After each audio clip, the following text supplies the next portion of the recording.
Bonsoir et bienvenue dans ce nouvel épisode de l'art du NFT.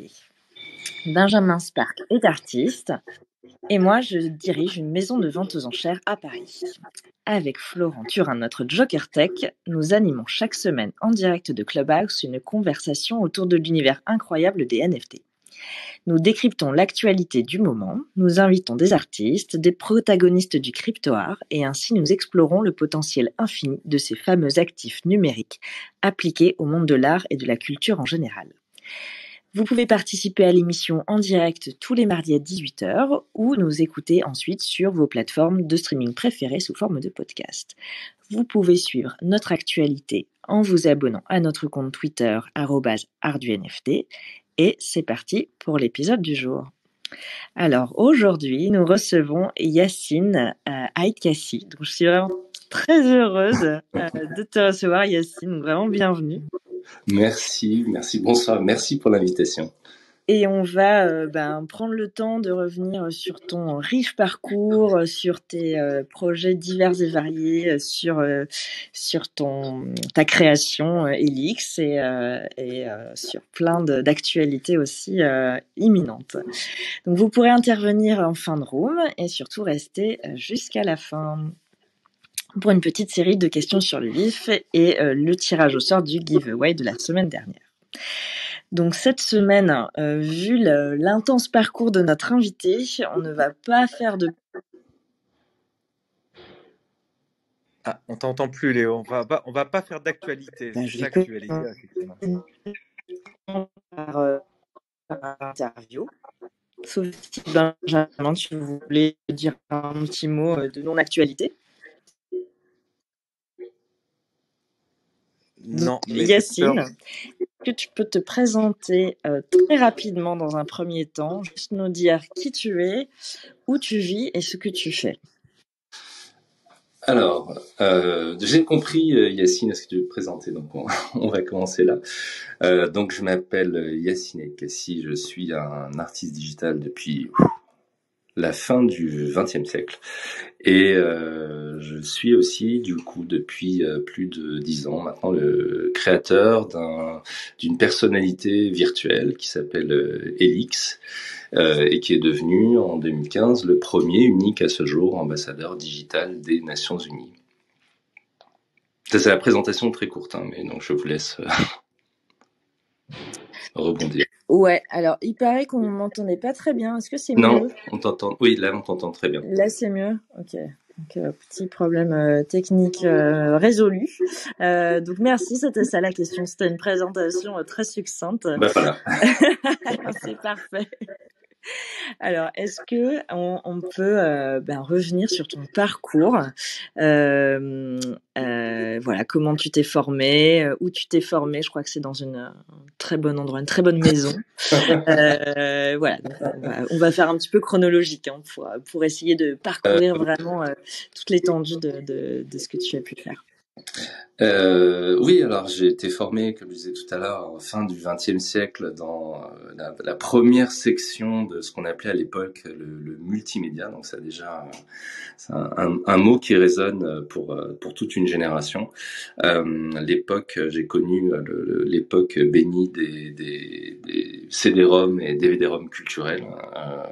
Donc je fais des arts déco de Paris et effectivement c'était la première ère digitale. Enfin, vraiment, j'ai eu la chance de vivre la succession de ces différentes époques et donc voilà la première cette première émergence du digital, donc on appelait multimédia, enfin vraiment le passage d'un monde purement analogique à un monde digital progressivement, auquel j'ai pris part, hein, puisque j'ai réalisé un certain nombre de ces contenus interactifs, et notamment le DVD-ROM du Louvre en 99, mais aussi CD-ROM Pompidou, CD-ROM Yves Saint-Laurent, etc. Et jusqu'en 2000, en fait, il y a un moment assez marquant et c'est assez drôle parce que il y a quelques jours, il y a eu la sortie du film Matrix Résurrection Et donc, je sais pas si on se souvient à quel point la sortie du premier Matrix en 99 avait été un choc et vraiment une pierre qui avait été jetée dans la mare collective, de l'inconscient collectif, de ceux qui étaient en train de devenir une véritable ère digitale. Cette transformation et cette révolution, d'ailleurs le troisième Matrix s'appelait Matrix Révolution, et ce rapport entre le réel et le virtuel, pour aller vite en tout cas, d'imaginer qu'il y avait une forme de réalité physique tangible et une réalité C'est vrai, on en avait parlé en cours de philo. Moi, j'étais au lycée à la sortie de Matrix et on avait fait le lien avec Spinoza, etc. Mais tu as raison, c'est une vraie révolution dans l'inconscient collectif. Ouais, absolument. Et effectivement, et tu l'as précisé, c'est-à-dire que c'était vraiment aussi une révolution philosophique. C'est-à-dire que la technologie et l'histoire de la technologie qui accompagne celle de l'art et qui est parallèle à celle de l'humanité, c'est une espèce de fil conducteur, mais qui est une façon aussi d'aborder notre relation au réel, à la réalité, à la valeur, à la matière, à la lumière, à l'image. Donc des thèmes qui sont éminemment philosophiques. Donc tu as cité Spinoza, mais on a aussi Bergson, qui était une grande inspiration dans son travail sur le rapport à la mémoire, le rapport à l'image. Et c'est un peu dans ce bain qu'on commence le 21e siècle, vraiment une sortie un peu groggy de Matrix. Et c'est à ce moment-là en fait que je crée avec une architecte belge, donc ce que sans doute certains d'entre vous connaissent, qui est une artiste digitale qui s'appelle Nazia Mestaoui, et on crée tous les deux en 2000 un groupe de création artistique qui s'appelle Electronic Shadow, donc l'ombre électronique, pour à la fois réfléchir et produire, toujours ces deux pierres, ces deux aspects en parallèle, sur ce qu'est en train de devenir l'identité hybride, numérique et digitale et réelle, tangible, de ce début du XXIe siècle. Qu'est-ce que t'as... Ouais, Non, je voulais dire que moi aussi, je vais mettre mon grain de sable sur Matrix. Moi, je vais vous parler de Platon, le mythe de la caverne, où tout n'est qu'illusion, etc. Mais pour revenir à ce que tu faisais, Yacine, en fait, tu avais vu très tôt l'émergence de ces mondes parallèles, de notre double digital. On reviendra sur Helix, évidemment.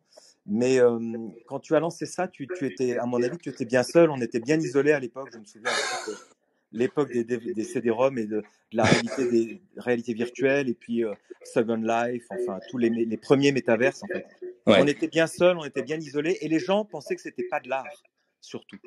Ouais. Est-ce que tu te souviens du jugement qui a dû être très dur sur ton travail dans ce collectif? Vous essayez de faire de l'art, vous avez fait de l'art, mais le jugement n'était pas là encore, non?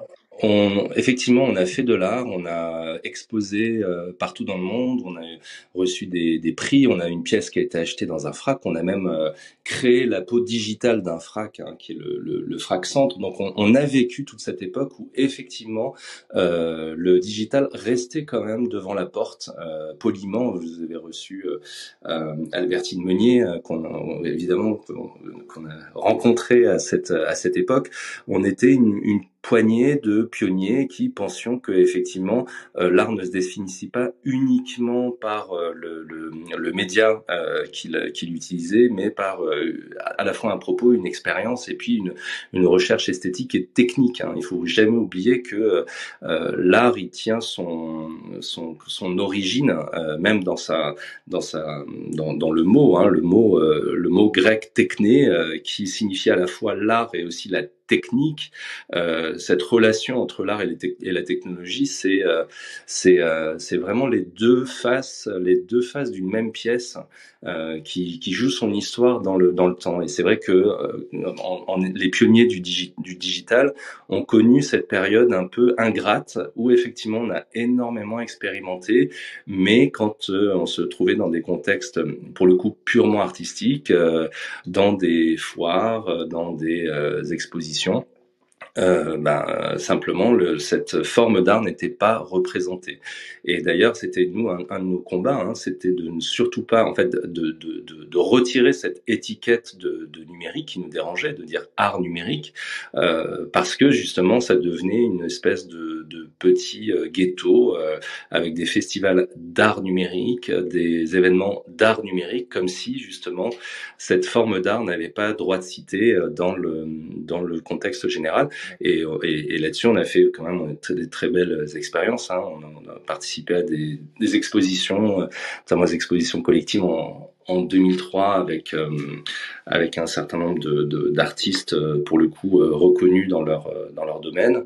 Et c'est vrai qu'avec Electronic Shadow, on avait passé pas mal de portes. On avait réussi à passer pas mal de portes. Est-ce que tu peux essayer de nous décrire quelques œuvres, quelques installations que vous avez pu faire avec Electronic Shadow? Ouais, alors carrément, et surtout il y en a une aujourd'hui qui résonne particulièrement parce que effectivement en la revoyant, elle dit quelque chose de ce qu'on vit aujourd'hui autour de la blockchain qui est très particulier.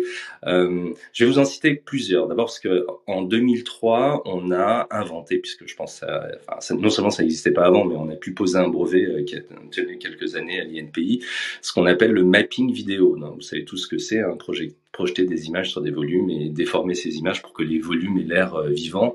Et on a fait un certain nombre d'installations, du coup les premières installations en mapping vidéo, on a fait des spectacles également, une notamment qui s'appelait 3 minutes au carré, puisque c'était un espace de vie qui se transformait au gré de la projection dans toutes les fonctions de l'habitat. Un petit peu comme justement une sorte de métavers, pour le coup, un espace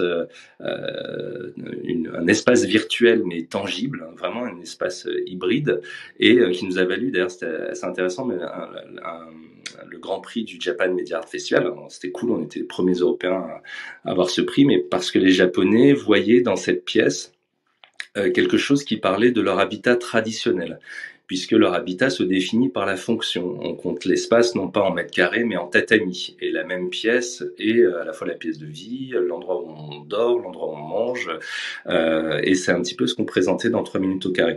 Donc si vous googlisez Electronic Shadow et vous allez tomber sur les vidéos YouTube et les Vimeo, etc., gardez en tête l'époque à laquelle tout ça a été fait, parce que effectivement c'est au niveau de la vision qu'on avait sur ce qui allait émerger en termes de technologie, en termes d'interface, en termes de rapport face à la réalité.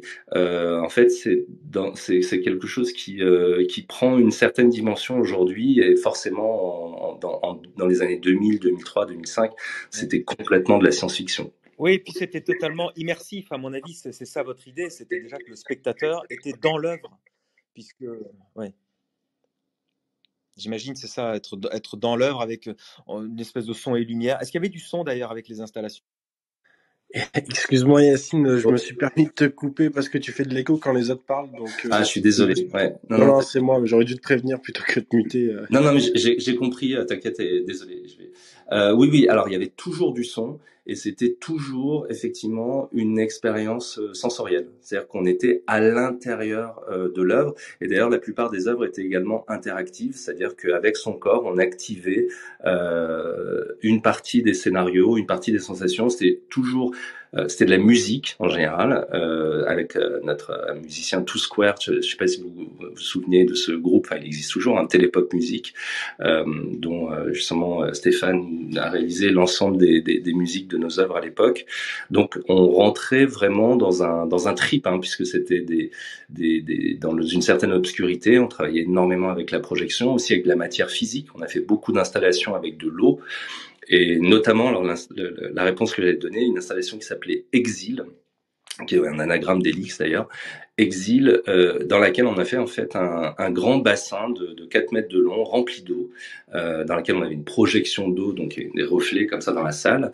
Et à l'intérieur de ce bassin, on voyait une espèce des lignes comme ça qui partaient d'une île à l'extérieur du bassin en lumière, et une île dans le bassin de l'autre côté. Donc comme des fils qui reliaient deux points entre eux. Et en fait, en rentrant dans la lumière, on découvrait une silhouette qui nageait de soi jusqu'à l'autre île en face de soi au bout du bassin et qui dessinait derrière elle, qui laissait la trace d'une ligne supplémentaire. Et en fait, dans l'espace, on voyait la projection de l'ensemble de ces lignes qui se superposaient les unes aux autres et qui venaient en fait alimenter une base de données. Et ces lignes pouvaient être dessinées soit physiquement dans l'espace de l'installation, soit de manière digitale à travers le site. Et en fait, c'est une sorte de métaphore avant l'heure de la blockchain, c'est-à-dire une stratification de la mémoire où tous les actes sont enregistrés dans une base de données, sont visibles et elles sont activées par des êtres humains qui soient dans un espace physique ou dans un espace digital. Donc je vous invite à la découvrir en ligne. C'est ça, parce que à chaque fois, il y a vraiment cette notion de faire participer les spectateurs qui du coup se deviennent acteurs. Oui, en fait... Pardon. Oui, en fait, c'est une façon de comprendre l'œuvre. C'est-à-dire, encore une fois, c'est une forme narrative. C'est-à-dire, effectivement, c'était pas nécessairement de l'art génératif, encore qu'on a fait ça aussi, mais une forme d'expression où la position du spectateur modifie sa perception de l'œuvre. Il y avait un de nos slogans qui était qui résonne avec la question des fake news, mais qui disait la vérité est un point de vue. C'est-à-dire qu'en fonction du point de vue qu'on adopte sur l'œuvre, en fonction de l'endroit même physiquement qu'on va prendre dans une pièce, on va avoir une forme de réalité différente. C'est très phénoménologique. Je ne sais pas si vous êtes inspiré de ce courant philosophique. Écoute, on était inspiré, on avait des sources d'inspiration qui étaient très très larges. Hein. Effectivement, tu as parlé de philosophie, Deleuze, Bergson. On prenait. Nazia avait une dimension aussi également très très spirituelle qu'elle a développée à la fin de notre collaboration, et aussi toute la relation sur la matière, donc sur les différents états de la matière, sur la dynamique quantique, etc. L'idée, c'était vraiment de travailler sur des nouvelles formes de perception et de se projeter toujours de manière un peu prospective sur ce à quoi pourrait ressembler un avenir comme ça, hybride entre le réel et le digital qui en était à son premier âge. Oui, il y a beaucoup de philosophie, il y a beaucoup de réflexion en fait dans ton travail. On retrouve ça aussi. Ça m'évoque quand tu parlais de blockchain, ça m'évoque les premiers fondateurs autour de Satoshi Nakamoto, les premiers cypherpunks, qui avaient une philosophie de l'informatique en fait, qui voyaient ça comme un moyen de libérer les individus du carcan social, de les libérer de toutes les images préconçues qu'on avait. Et puis, il y a une certaine liberté dans tout ce que tu concevais, il me semble-t-il, hein, une volonté de se libérer des codes de l'art, des carcans intellectuels et surtout des carcans artistiques. En fait, il fallait vraiment faire sauter tout ça. Et finalement, le digital a permis ça. Et aujourd'hui, avec l'avènement des NFT, c'est le digital qui prend toute sa place et qui permet de faire plein de choses. Donc, ça continue en fait, Electronic Shadow, ou c'est toujours c'est entre parenthèses maintenant? Alors, Electronic Shadow a été créé en 2000. Notre dernière installation, nos dernières présentations publiques ont eu lieu en 2012. Ensuite, chacun a eu sa carrière de son côté. Et puis, malheureusement, et c'est l'aspect à la fois tragique et d'une certaine forme de continuité, mais Nazia est décédée pendant le confinement. Donc, ça a été un événement assez évidemment très très puissant et avec énormément de monde qui du coup dans les hommages on fait revivre tout ce travail qu'on avait fait, et c'est vrai qu'il y a cette dimension un petit peu de recherche de dématérialisation et nos chemins en fait qui ont pris des formes différentes et en même temps complémentaires, et dont je ressens aujourd'hui dans cette réémergence digitale et le phénomène de NFT, évidemment on va en reparler, des choses qui résonnent et qui de toute façon pour moi résonneront toute ma vie par rapport à ces expériences qu'on faisait à une vingtaine d'années et qui aujourd'hui prennent absolument tout leur sens. Alors avant de parler des NFT, pour enchaîner sur une note peut-être plus joyeuse, tu es papa numérique, Yacine, en quelque sorte.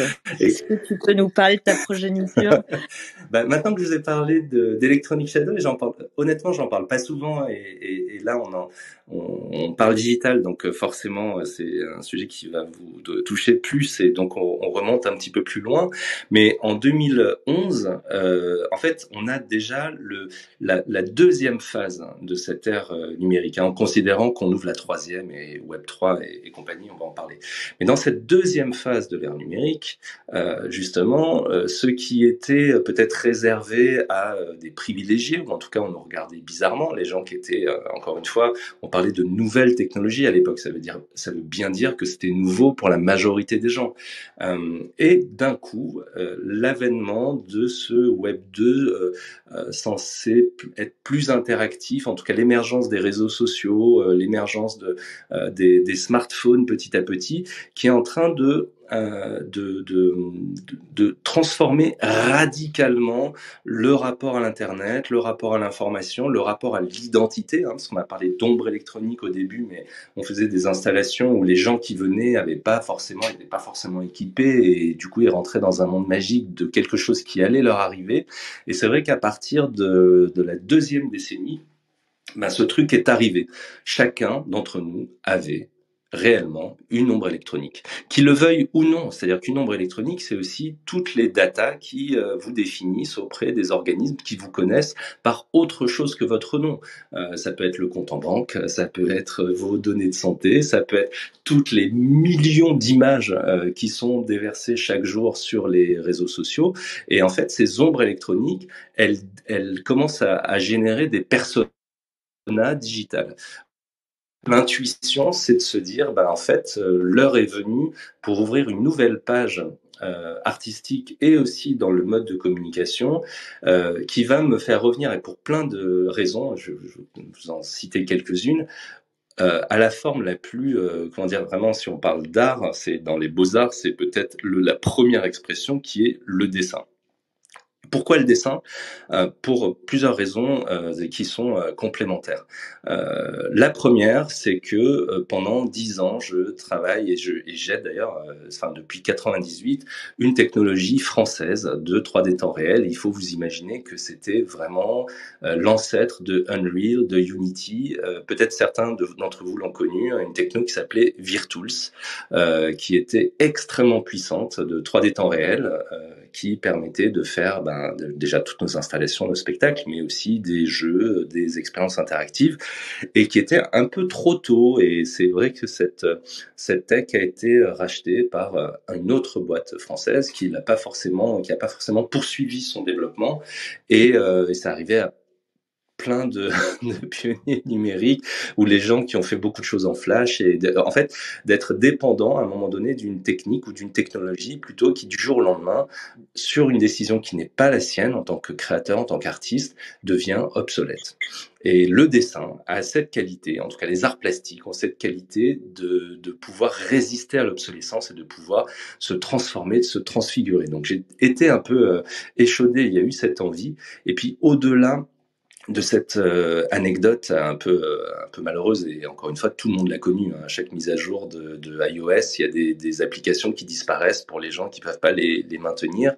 Il y avait aussi cette idée que le dessin est une sorte de média universel qui remplit une fonction.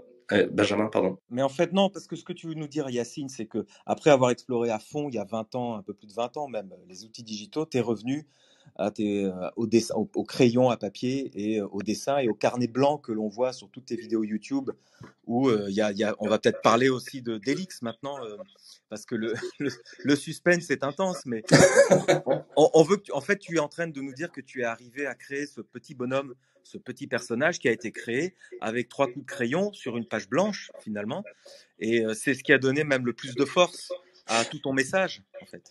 Ouais, mais en fait, c'est exactement à ça que je voulais arriver. Et bon, ici, je prends peut-être trop de temps, et je m'en excuse. Mais l'idée, c'est que Elix, effectivement, c'est une page blanche, un stylo, un crayon et l'apparition d'une forme qui est résumée vraiment à son essentiel, c'est-à-dire décaractérisée, donc du coup qui puisse parler à tout le monde, mais c'est une création de l'ère numérique, c'est-à-dire que entre le moment où il y a une idée, en fait, je vous résume à quoi ressemble Elix au début. Je dessine ce petit personnage très souriant dans un carnet et je mets en scène le carnet de manière à ce que le dessin et la photo, en fait, et la réalité qui l'entoure, dans la photo, ne crée un seul et même message. Par exemple, typiquement, je sais pas, Elix qui est en équilibre sur la Tour Eiffel.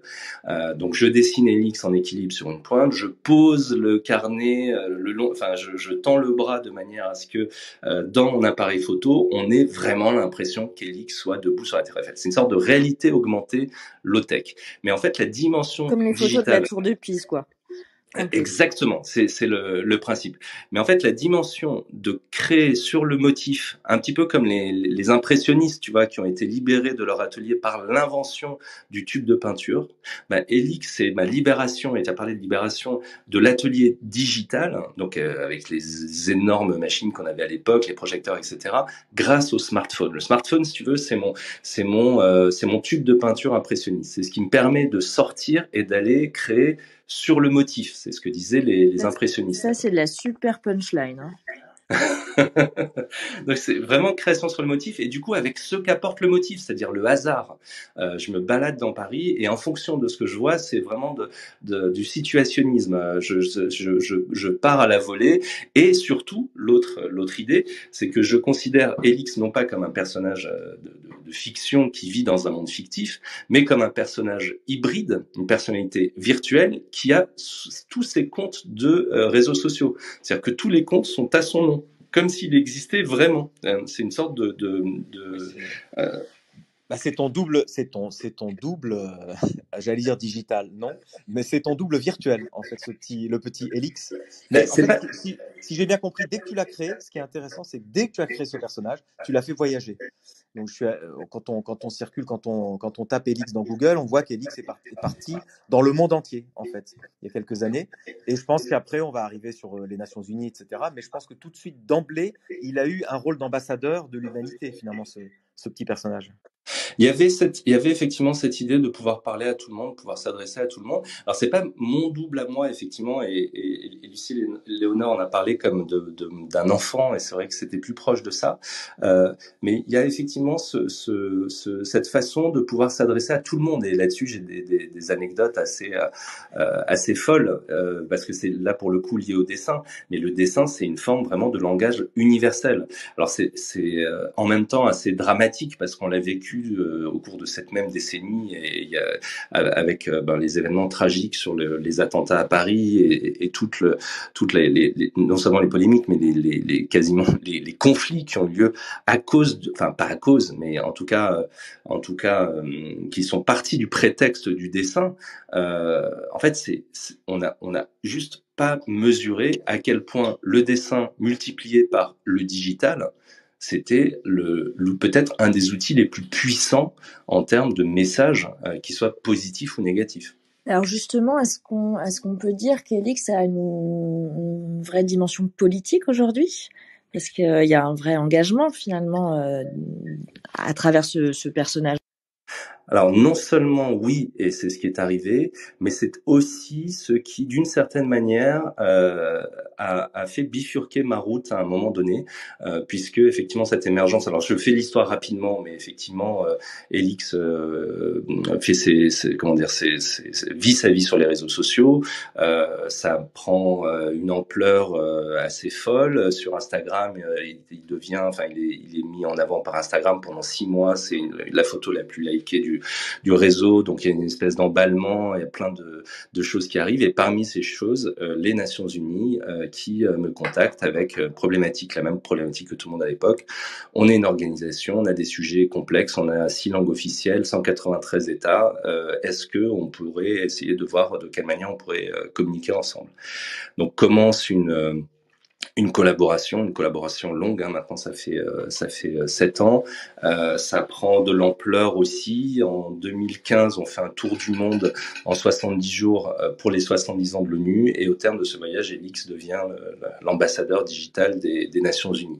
Et à partir de ce moment-là, avec en plus l'émergence du sujet climat qui devient de plus en plus important, la COP21 qui a lieu à Paris et dont je suis aussi l'artiste invité avec Elix, c'est vrai que la dimension de l'engagement prend une place de plus en plus prépondérante, et en fait Elix devient un média, enfin aussi une façon d'aborder cette question de l'urgence climatique, les objectifs de développement durable. Et c'est comme ça, donc en 2018, je crée la fondation Elix avec Adeline Pilon, et maintenant toute l'équipe. Enfin, on est plus d'une dizaine sur le projet. Donc il y a toute cette dimension politique qui, d'une certaine manière, me fait aussi passer à côté du début du NFT, parce que pendant ce temps-là, moi, je suis dans les marches climat, je suis sur Fridays for Future, je suis dans ces sujets d'engagement, et c'est aujourd'hui, enfin depuis quelques mois, que justement j'en fais la synthèse entre le digital et les objectifs de développement. Oui, justement, j'allais te parler des Nations Unies. En fait, pour bien comprendre, c'est une mission, comme une mission officielle que les Nations Unies t'ont donné à travers ton personnage Elix, pour diffuser les messages des Nations Unies, pour diffuser. J'ai vu, il y a les Nations Unies, il y a la journée des femmes, il y a les enfants, il y a les préoccupations environnementales, etc. Donc, tu as une mission officielle des Nations Unies pour ça? Oui, absolument. C'est-à-dire que depuis 2015, alors il y a eu énormément de choses, hein. Là, tu cites les journées internationales. Il y a eu la Déclaration universelle des droits de l'homme, les objectifs de développement durable, dont j'ai fait également une version. Il y a l'UNESCO, il y a l'UNCCD, il y a eu les 30 ans du GIEC. Donc c'est énormément de. En fait, c'est un ambassadeur virtuel. Donc un ambassadeur des Nations Unies, c'est une personnalité du monde de la vie publique, hein. Ça peut être un acteur, ça peut être quelqu'un qui est un sportif, des gens qui font des choses dans la vie publique et qui ont un engagement désintéressé. Et évidemment, je ne travaille pas pour les Nations Unies, mais il a cette fonction. Enfin, si, tu comprends ce que je veux dire, ça. Je suis pas un employé des Nations Unies. Non, c'est une mission. C'est une mission. Exactement, voilà, c'est une mission, et effectivement que j'ai pris très au sérieux, parce que c'est aussi un moment où on a, enfin, je pense tous eu une conscience ou un réveil sur, c'est le don't look up, quoi, à un moment donné, de se dire que si on continue à faire comme si de rien n'était, on allait avoir un lendemain qui serait pas fait que de champagne et de digital. Donc effectivement, c'est arrivé à ce moment-là. Et en même temps, cette deuxième décennie digitale des réseaux sociaux fait que j'étais vraiment au cœur du sujet ONU, et après des engagements plus précis sur les causes des objectifs de développement durable. Et alors, tu nous as dit, donc ça c'est passionnant d'être aussi engagé et finalement d'avoir un réel impact sur tous ces sujets. Mais pour changer d'acronyme, donc tu nous as dit que finalement cet engagement avec l'ONU t'a fait louper le début des NFT. Alors, est-ce que tu peux nous raconter un petit peu qu'est-ce que tu as loupé, et finalement comment tu t'es aperçu de la révolution en cours et comment tu l'as rattrapée? En fait, c'est vrai que pendant ce temps, c'était vraiment pendant ce temps, 3 points de suspension, on était en pleine création de la fondation, de tous les programmes qu'on menait, etc.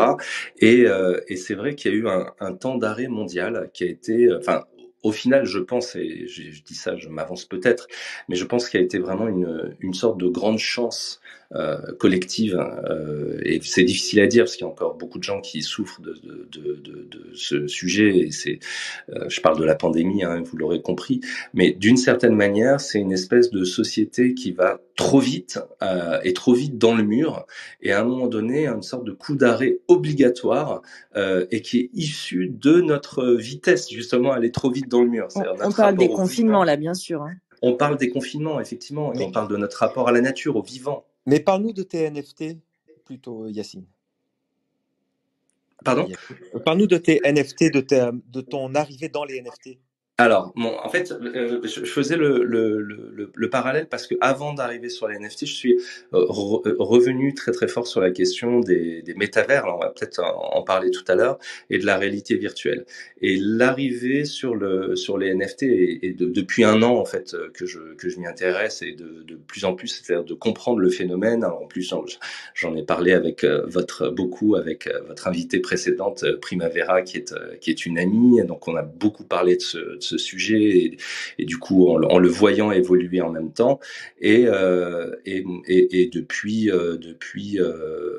6 mois de réfléchir à la façon non seulement de rentrer sur le sujet, mais avec du sens et de pouvoir apporter quelque chose de supplémentaire. Donc je vous parle très rapidement, on va aller droit au but, mais on lance là notre première collection de NFT avec Helix et qui va ouvrir la deuxième décennie d'Helix. 2011, il y a 10 ans, on ouvre la deuxième décennie. Et en fait, Helix, vous connaissez depuis 10 ans, c'est toujours ce personnage noir et blanc, souriant, et c'est toujours le personnage unique. Et en fait, il faut se figurer que ce personnage unique, c'est comme si on superposait très très rapidement des millions et des millions de visages qui superposés très rapidement créent cette forme d'un visage moyen, souriant, que tout le monde peut comprendre. Et quand on ralentit, quand on déplie comme une sorte d'accordéon les visages qu'il y a derrière, et ben on découvre là en l'occurrence 1111 visions, versions, approches, visages différents, puisque c'est un projet PFP. Alors là pour le coup vraiment je rentre complètement dans les codes du NFT, et en même temps c'est l'exposition s'appelle Parallèle. C'est un travail qui met en parallèle l'ancien et le nouveau. On peut rappeler, quand tu dis, Yacine, quand tu dis PFP, on peut rappeler que ça veut dire Profile Picture. Et on peut expliquer peut-être, et là on est au cœur des NFT, que finalement on parle beaucoup des collectibles. Alors tous les gens dans les NFT connaissent les CryptoPunks, les Bored Apes, les CryptoKitties, et en fait c'est ce qu'on appelle des collectibles, et maintenant des profile pictures, parce que tout le monde sur Twitter aime bien placer en visage Twitter un collectible en fait. Et donc j'ai vu que Helix, il y a une galerie à Lyon qui va présenter d'ailleurs tes 111, enfin tes 1111 petits Helix en collectible finalement. Ça va être présenté à Lyon apparemment. Tu fais un hommage à Warhol. J'ai vu qu'il y avait beaucoup de pop art dans la présentation d'Helix. Et finalement, tu déclines ce phénomène des collectibles avec Helix, qui est assez brillant, je trouve, parce que Helix est parti de 3 coups de crayon sur une page blanche et maintenant il est décliné avec un algorithme. Peut-être, à toi de me dire, est-ce que l'algorithme a créé ces 1111 petits Helix avec des caractéristiques toutes différentes et des niveaux de rareté en fait qu'on retrouve dans les CryptoPunks par exemple. Exactement. Là, vraiment, pour le coup, j'ai complètement respecté les codes. L'idée, c'est justement d'arriver modestement dans un phénomène qui a déjà une certaine ampleur et qui a ses propres codes. Donc, d'apprendre déjà ces codes. Puis là, c'est aussi des rencontres. Et c'est comme ça qu'on s'est rencontrés aussi avec Lucie et Léonore. Mais il y a toute une génération. C'est très codifié. Il y a un langage. Donc, il y a effectivement un algorithme. Il y a effectivement des caractéristiques, des éléments de rareté, et il y a ce dialogue avec Andy Warhol, parce que cette galerie, le 1111 de Céline Moine et Laurent Giraud, propose en fait des cartes blanches à des artistes contemporains, vivants, et leur propose de dialoguer avec un grand maître dont la galerie possède des estampes. Donc ça peut être, je sais pas, un Dürer, un Rembrandt, un Picasso, et là en l'occurrence, donc l'artiste est amené à choisir un maître, et là sur les PFP, enfin sur les NFT, j'avais envie de faire quelque chose avec Andy Warhol, parce que Andy Warhol, c'est le père du PFP, c'est quasiment le père de l'art génératif ou de semi-génératif, en tout cas visuellement, de travailler sur des séries, avec la sérigraphie, de transformer les couleurs, en fait, les traits, les caractéristiques, les propriétés, et il y a une série en particulier, alors en plus j'adore, enfin il y a cette dimension du pop art aussi de démocratiser l'art et d'être dans une forme qui soit justement, c'est typiquement, il y a beaucoup de NFT artistes dont on ne disait pas qu'ils étaient des artistes avant l'émergence des NFT, et dont on parlait, je sais pas, des animateurs 3D, des graphistes, des gens qui ont des capacités techniques et aussi un langage artistique, mais qui ont effectivement souvent été méprisés avant cette ère-là. Mais tu parlais d'Andy Warhol qui pour moi est un dieu aussi parce que moi je fais du pop art et donc pour moi c'est celui qui a tout inventé. On dit souvent d'ailleurs Yacine, imagine Warhol vivant aujourd'hui, mais Warhol aurait des comptes Instagram, il aurait des NFT évidemment, il aurait certainement créé OpenSea lui-même. Enfin, et alors tu sais que on a trouvé donc Christie's a vendu des œuvres de Warhol qui ont été faites sur un Macintosh de 1984. Avec la petite souris, on voit des petits pixels, il a essayé de faire un autoportrait, donc c'est assez émouvant de se dire, ce type-là, tu lui mets n'importe quoi entre les mains et il te fait une icône, et il fait une icône façon PFP aujourd'hui, dans façon profile picture ou collectible, quoi. Donc c'est hyper inspirant. Hein. Ouais, et c'est vrai qu'en travaillant sur cette matière-là, et même en mode génératif, c'était vraiment absolument génial. Et les formes qui en sortent. Enfin, il y a quelque chose qui est fabuleux pardon, Lucie Léonore. Ouais, je voulais juste que tu nous dises brièvement où on pourra les voir, parce que je crois que c'est une exposition un peu particulière qui s'ouvre vendredi. Alors l'expo, en fait, vendredi, on va célébrer les 3 ans de la Fondation Helix, et du coup, dans notre fondation abritante qui est à Lyon. Et le lendemain, samedi, on ouvre l'exposition. Alors le 13 au soir, on aura aussi un vernissage à Lyon. Donc c'est au 11 rue Chavannes, au premier étage, à Lyon, premier arrondissement, d'où le 1111. Et effectivement, on expose à la fois les 1111 NFT sous la forme d'un papier peint qu'on a réalisé, donc qui prend toute la pièce et qui est assez impressionnant, sur lequel seront disposés les Warhol. Donc on voit le lien entre les deux. 111 prints signés qui seront en fait une série de ces 1111 et qui auront été matérialisés. Hein, vraiment, encore une fois, ce dialogue entre les générations. En parallèle, on a une exposition virtuelle dans Spatial que vous connaissez peut-être, qui est cette application de réalité virtuelle sur laquelle je suis très actif depuis plus d'1 an et dans laquelle on va exposer à la fois les 1111, les œuvres de Warhol, et aussi, parce que c'est important, et ça sera dans l'exposition, une sélection de NFT du CryptoPunk français Niwin, du collectif DAOS, qui nous met à disposition des pièces, là pour le coup, vraiment très très emblématiques des NFT. Hein. Niwin, c'est vraiment un objet. Enfin, je sais qu'il y en a parmi vous, et du coup on fait dialoguer ces 3 temps, Warhol, les NFT de Niwin et le côté OG, et Helix, qui vient en fait d'essayer de tracer un pont comme ça entre tous ces univers. Comment tu fais, Yacine, ça m'intéresse et ça intéresse tous ceux qui écoutent l'art du NFT, pour faire dialoguer des œuvres physiques et des œuvres digitales. Je m'explique, est-ce que le Helix, il n'est disponible qu'en digital, en NFT? Donc si j'achète un NFT Helix, je le reçois dans mon wallet MetaMask, par exemple. Ou est-ce qu'il y a aussi un double physique? Est-ce qu'il y a une impression du Helix sur un Dibond, sur un papier, sur une toile? Comment ça se passe? Alors en fait, là vraiment pour le coup, on a plusieurs scénarios parce qu'on a aussi plusieurs publics. On a fait un arbre de décision entre les crypto kids en fait, qui s'en foutent complètement d'avoir un objet physique, ils veulent juste le NFT, et on va pas s'auto-traiter de boomer, mais en tout cas des générations qui comprennent absolument pas ce qui est en train de se passer, mais qui ont quand même envie d'avoir une œuvre et de la poser sur leur mur, et pour eux ça a plus de valeur, une œuvre signée et original, et un intermédiaire, c'est-à-dire le côté figital, de se dire bon, je sais que ce qui va prendre de la valeur dans le monde à venir, c'est plutôt le NFT, mais mon objet, c'est aussi quelque chose que j'ai envie d'avoir sur mon mur, et c'est pas à l'abri non plus de prendre de la valeur. Donc on aborde ces 3 scénarios de manière différente. En fait, sur les 1111 NFT et donc sur le mint qui commence, mais en fait c'est une première partie du mint, parce qu'on aura en fait la diffusion publique qui va se faire dans un second temps un petit peu plus tard. Je vous donnerai, évidemment, je vous donnerai les infos. On a uniquement 111 de ces 1111 qui sont imprimés.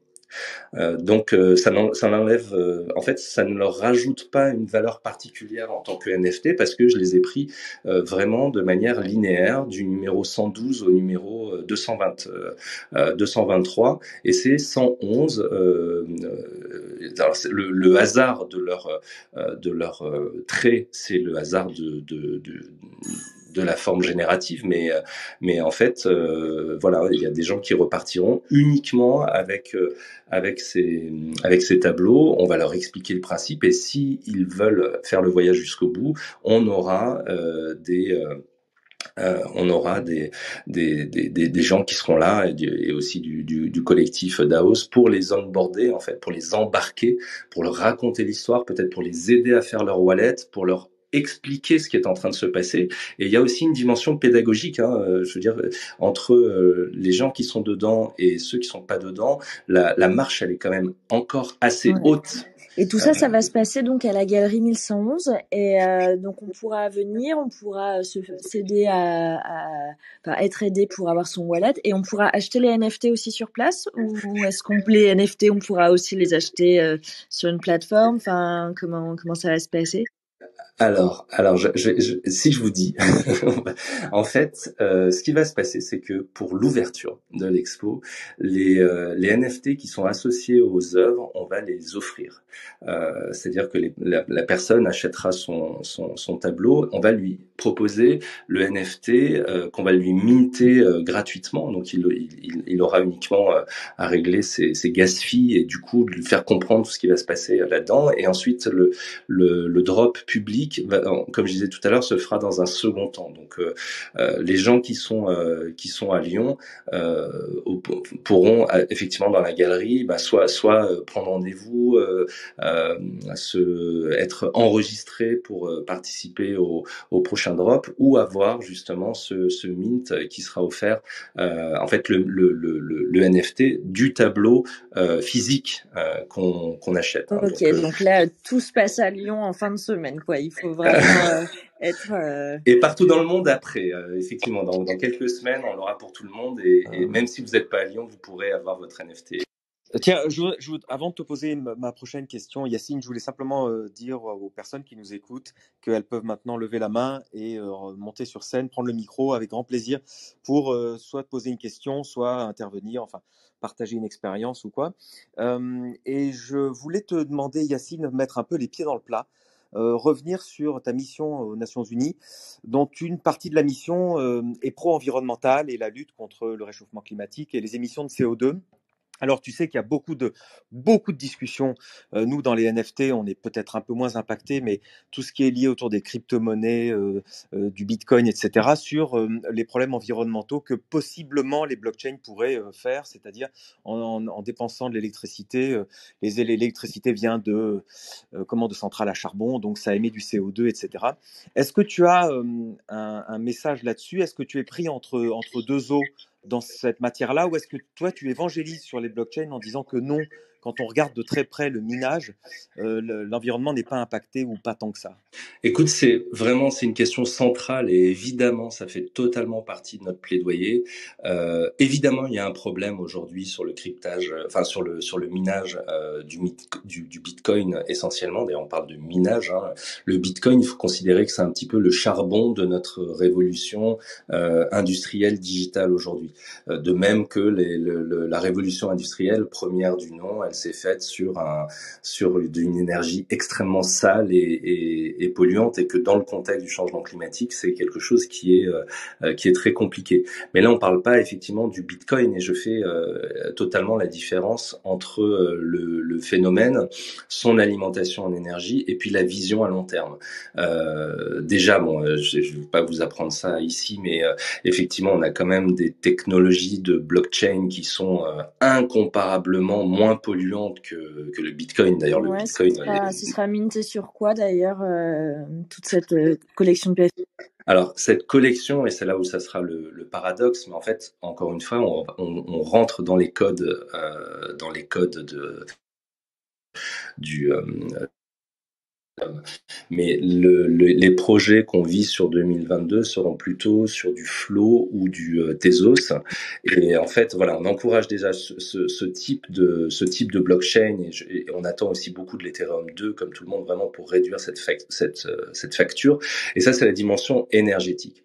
Maintenant, sur la dimension vision à long terme, ce qu'on est en train de vivre potentiellement et avec alors évidemment, j'en parlais tout à l'heure avec Electronic Shadow, mais le fait de donner de la valeur à de l'immatériel et dont tu parlais tout à l'heure des NFT comme des actifs, c'est-à-dire de passer de passifs à des actifs, c'est-à-dire que on est en train c'est une véritable révolution culturelle qui va avoir des impacts environnementaux majeurs parce que justement on va être capable de vivre sans frustration ce que dans le développement durable on appelle de nos voeux depuis des décennies, c'est-à-dire une certaine forme de frugalité, avoir moins mais mieux.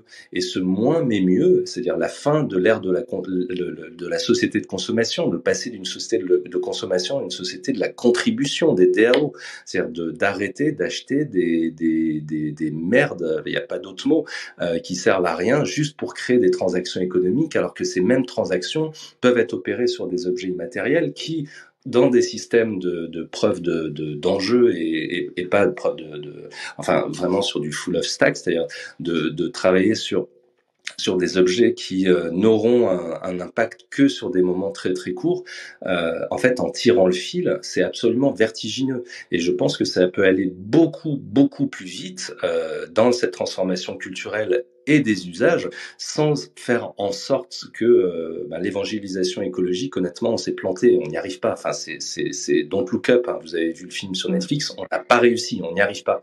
En revanche, la transformation de la société par la technologie, comme on l'a vécu avec Internet, comme on l'a vécu avec les smartphones, et comme on venait en train, et ça a commencé, et comme on va la vivre avec les métavers et les NFT, c'est quelque chose que si on l'accompagne bien avec le bon motif et les bonnes formes culturelles, ça peut se révéler être un changemaker absolument, mais inespéré dans la lutte contre le changement climatique et la transformation liée aux objectifs de développement durable, mais à plein de niveaux. Est-ce que c'est un des derniers sujets qu'on va avoir le temps d'aborder, je pense. Encore une fois, celles et ceux qui nous écoutent, n'hésitez pas à lever la main si vous voulez poser des questions à Yacine.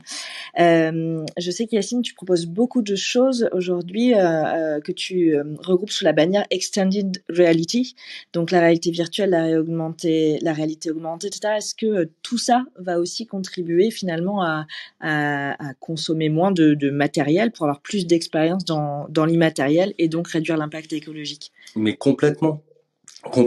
Et en fait, d'ailleurs, si on remonte à l'Antiquité, en fait, avant même la technologie de diffusion de l'information par le papier et l'imprimerie, qui est peut-être la précédente révolution de cette ampleur, les Grecs, pour se souvenir, en fait, pour organiser leur mémoire, en fait, spatialiser leur mémoire, c'est-à-dire qu'ils imaginaient, ils inventaient, ils fermaient les yeux et ils imaginaient un espace physique avec des pièces, un certain agencement. Et dans ces pièces, ils allaient retrouver des éléments de leur histoire qu'ils allaient pouvoir convoquer, parce que c'est plus facile en fermant les yeux de se promener virtuellement dans un espace que l'on maîtrise et de se dire non, dans cette pièce, effectivement, il y a les souvenirs de mon enfance, je regarde sur la table, il y a ce ballon. Il y a en fait ce rapport à l'espace, à la spécialisation, il change complètement notre perception de la mémoire. Et pour ceux d'entre vous qui pratiquent la réalité virtuelle, vous savez bien que pour le cerveau, ce sont des expériences vécues. C'est plus de l'image, on est dedans. Et du coup, les souvenirs qu'on en a sont des souvenirs de réalité, de réel. Et si on tire le fil effectivement de la réalité augmentée, tout le monde, énormément de boîtes qui bossent sur des lunettes, voire des lentilles de réalité augmentée, mais tout ce qu'on possède, tous ces actifs, on a parlé d'actifs sous forme de NFT, que ce soit des œuvres d'art ou d'autres objets, en fait, on peut les convoquer à volonté dans un espace virtuel. Ils n'ont pas besoin d'être matérialisés. Et si on a besoin de les matérialiser, on va va pas créer des usines qui vont les produire à la chaîne, mais on les imprimera en 3D de manière très précise et unique. Et en fait, ce rapport à l'unique, à l'unicité, c'est quasiment l'inverse de la société de consommation, la société de production industrielle où on invente des machines pour pouvoir produire le plus possible du même objet. Là, on va produire le moins possible d'objets tous différents. Et en fait, pour cette avoir le transformation, maximum d'expérience finalement. le maximum d'expérience et le maximum effectivement d'une expérience qui n'est pas basée sur la consommation, mais sur quelque chose d'immatériel. Donc, si on prend les choses sous cet angle-là et on revient à la dimension philosophique du début, en fait, c'est vraiment une technologie qui va nous libérer d'une pression, une pression physique, matérielle, et donc environnementale, et donc également dans les représentations. Je trouve que tu en parles vraiment très très bien, Yacine. C'est vraiment excellent. Là, on boit du petit lait pour nous ici dans cette room. Après, on est extrêmement déçus que les journalistes n'aient absolument pas compris. Mais peut-être que à l'ONU, toi, tu parles avec des grandes instances internationales, mondiales. J'ai l'impression qu'il faudrait juste gratter une allumette, juste une petite étincelle, pour que d'un seul coup tout le discours change au niveau des politiques, au niveau des décideurs. Il faudrait pas grand-chose en fait pour que d'un seul coup on bascule vers ça. Exact. Simplement expliquer que si on peut avoir une expérience aussi forte en visitant quelque chose virtuellement, on aurait moins besoin de prendre l'avion, par exemple. Mais exactement. Exactement, mais même les œuvres, parce que si on compare une exposition virtuelle avec une exposition réelle, physique, alors bon, on va pas ne soyons pas trop radicaux, mais en tout cas une exposition digitale, mais de déplacer les œuvres, les assurances, les avions, effectivement, comme tu l'as dit, et sur les événements internationaux, mais évidemment, on fait le plaidoyer très très fort de ça, et je pense vraiment que les mentalités vont changer, et pour ça, elles ont besoin de deux choses. Bon, déjà, elles ont besoin de vous tous, de nous tous, pour faire ce plaidoyer et le démontrer. Il ne s'agit pas d'être un allumé dans son coin, mais le faire expérimenter. Et il y a aussi une deuxième dimension, c'est une question générationnelle. C'est-à-dire, autant il y a 20 ans, c'était trop tôt, autant aujourd'hui, ceux qui ont entre 20 et 30 ans aujourd'hui, ils sont nés avec Internet dans le biberon.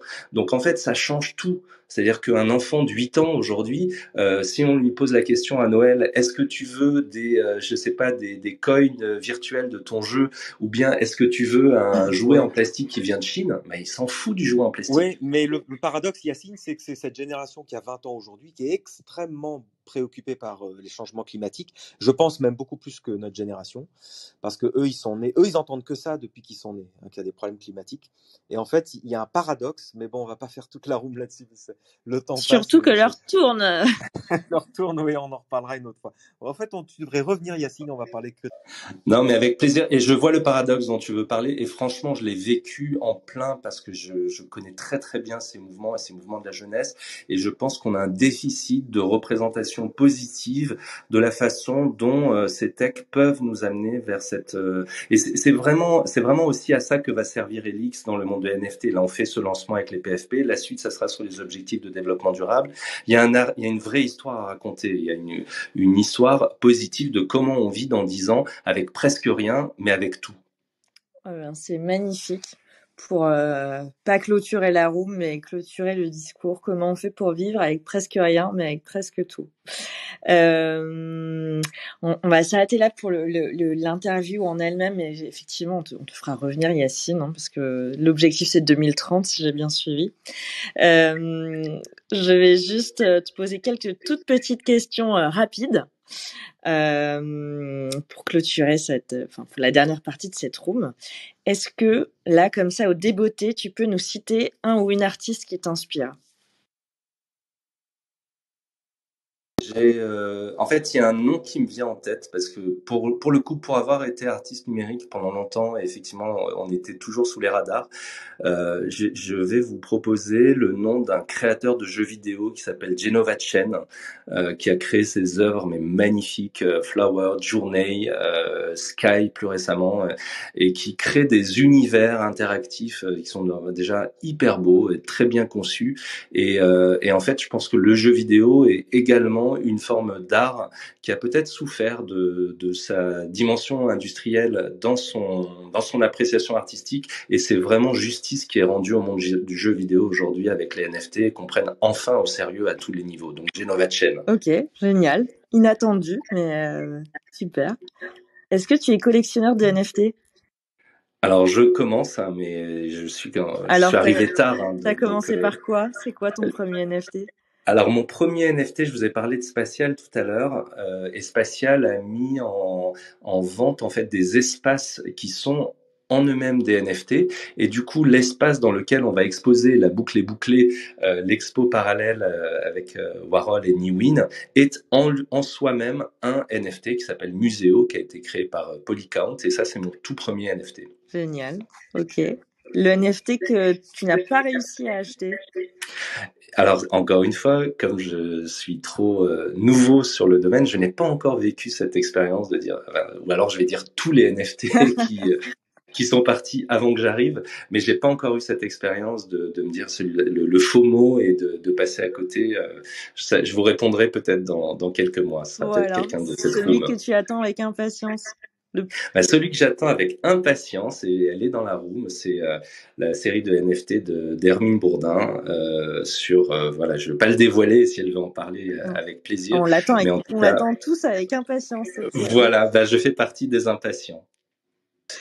Et enfin, l'invité que tu aimerais écouter dans cette room, sachant qu'Hermine, on l'a déjà écouté. On pourra toujours te réinviter, mais Il y en a plusieurs. J'ai parlé de Niwin, le CryptoPunk, qui est cette collection absolument incroyable dont on verra des pièces dans l'expo. Et Niwin fait partie d'un collectif qui s'appelle DAOs, dont j'ai rencontré le fondateur Benjamin Grauer il y a quelques mois, et du coup qui est devenu vraiment qui est un guide dans cette grande aventure du NFT. Donc j'aimerais beaucoup les entendre là, mais j'aimerais aussi entendre Adeline Pilon, avec qui j'ai créé la fondation, parce que quand on a créé la fondation, en fait, elle avait créé une société que peut-être certains d'entre vous ont connue, qui s'appelait Happening, et qui était un algorithme de prédiction de la valeur des œuvres d'art sur une base de données de 100 000 artistes, et donc c'était assez précurseur sur ce qui est en train de se passer en ce moment.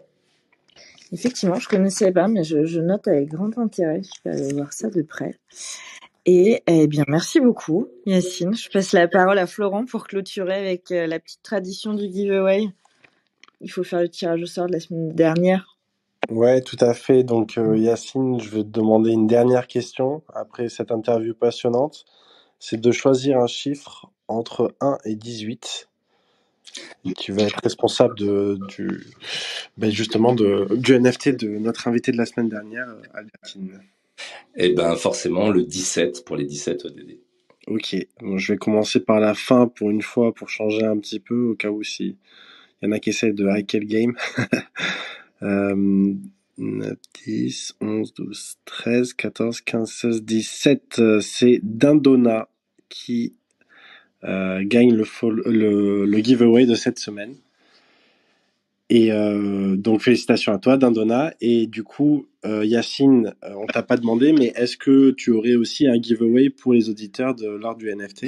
J'allais du coup vous le proposer, mais effectivement sur le mint de samedi, on peut en mettre un en jeu pour vos auditeurs avec plaisir. Ah ben trop bien, trop bien. Je pense que ça va avoir un grand succès. Donc merci beaucoup. Donc on vous donnera. Va falloir nous follow sur Twitter pour pouvoir participer, à ceux qui nous écoutent en replay sur Spotify ou Apple Podcast. Et voilà, superbe et merci beaucoup. C'était vraiment passionnant et je pense aussi qu'il faut qu'on te réinvite parce qu'il y a plein de sujets à creuser. Philosophique, pas juste artistique. Ouais. Avec plaisir. Merci infiniment, Yacine, de cette heure passée ensemble. On aurait pu passer encore des heures et des heures, je crois. Excusez-moi, j'ai parlé effectivement un peu beaucoup, mais avec grand plaisir. Ah non, c'était passionnant. Benjamin, un petit mot de la fin? Non, oui, merci Yacine. J'aime bien ces perspectives que tu traces entre l'humanisme, la philosophie, l'art. Puis toutes les frontières sont mélangées. Enfin, il n'y a plus de frontières en fait. Donc le message est bien passé ce soir. Je suis vraiment ravi. Eh bien, je clôture officiellement. Merci encore, et puis à la semaine prochaine. Bonne soirée. L'art du NFT.